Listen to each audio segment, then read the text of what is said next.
কবি বন্দনা মহন্তৰ কবিতা কেঁচা সূতাৰ দৰদাম। কেঁচা সূতাৰ দৰদাম কৰোঁতেইচোন বহাগ আহিবৰ হ'ল।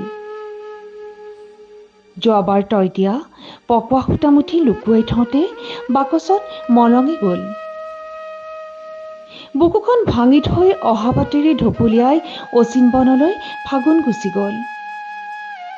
চেনাই, এইবাৰ বহাগত পথাৰৰ আহঁতজোপাৰ তলত মনৰ কথাটি কম।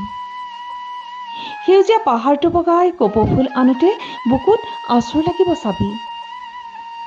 তোৰ বুকুত শুই থকা মোৰ তেজৰঙা সপোনটো সাৰ পাই গ'লে নিচুকাই দিবি। জৰ্জৰকৈ সৰি পৰা মোৰ চকু পানীবোৰ কিমান সামৰিম? জৰ্জৰকৈ সৰি পৰা মোৰ চকু পানীবোৰ কিমান সামৰিম? ধন্যবাদ।